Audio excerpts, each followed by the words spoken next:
Hey everybody, Peter Zeihan here coming to you from Colorado. It is Wednesday, the 3rd of January. The news today is that there's been a terror attack in Iran, specifically targeting a group of people who was commemorating the 4-year anniversary of the death of a guy by the name of Qasem Soleimani. Now, for those of you who don't follow Iranian internal politics like it's a soap opera, Soleimani was a military commander, paramilitary commander, that the Iranians would dispatch around the region for the last 20 years to basically, not so much stir up trouble, but find sectarian groups that were unhappy with how things were going in their neighborhood and arm them, provide them with intelligence and guidance, and maybe even a few irregular troops from the IRGC, that's the Iranian Revolutionary Guards, in order to stir up trouble and foment revolutions.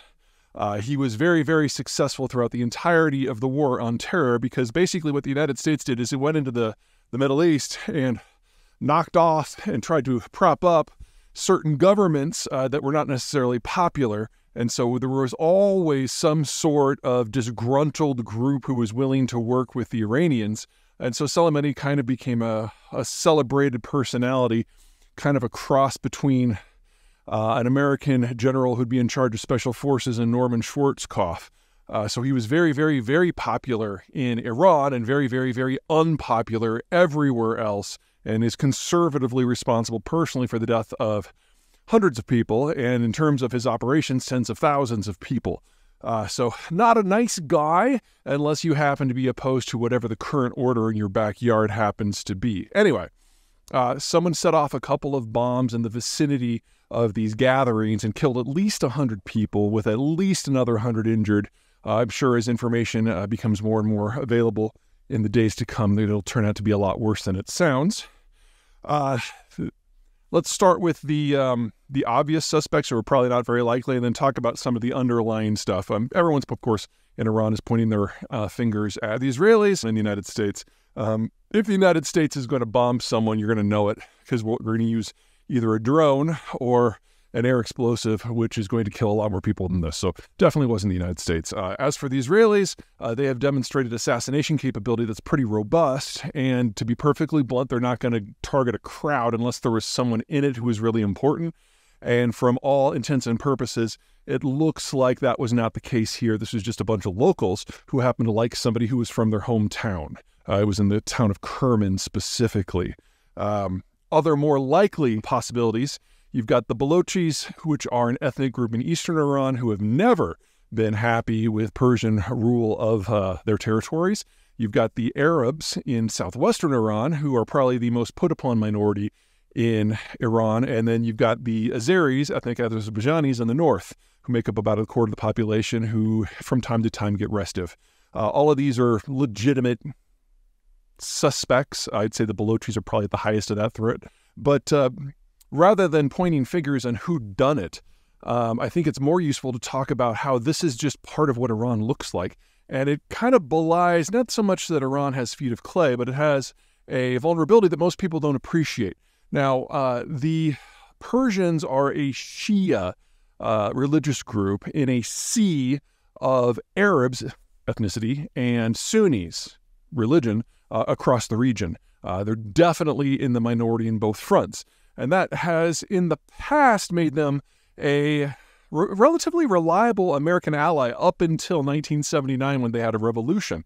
Because the United States has always tended to back the smaller group against the larger group, thinking that the smaller group is going to be more strategically dependent upon you, and they're always going to be willing to bleed for the cause, because if they don't, they're just going to get swallowed up. And until 1979, that was Iran. Now, after 1979, with the revolution, things have changed. We've had fractures across the Arab coalition that are only now beginning to heal, and that has allowed Iran to be the larger power. It also means that personalities like Soleimani have been very, very useful for the Persians, because while you do have a majority Sunni Arab group ruling most of the Middle East, there are all kinds of small groups here and there, and folks like Soleimani were excellent at driving wedges between those groups and whoever the majority group happened to be. Now, the reason that Soleimani exists, the reason that he was good at this, the reason that Iran is good in this, is because back at home, Iran is not a monolith. It is made up of dozens of ethnic groups, each of which have controlled historically one or two specific valleys. And it's only after literally millennia of conquering, ethnic cleansing, and intermarriage that the Persians are actually now 51% of the population of modern-day Iran. It's taken them that long to get to that low of a number.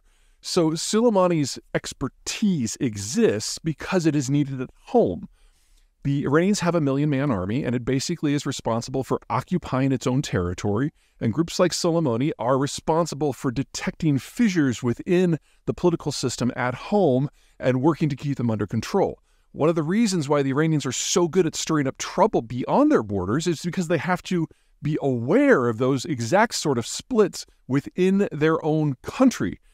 So they basically cut their teeth on keeping their own system under control, and then they go out into the broader region in order to stir up trouble with exactly the same skill set.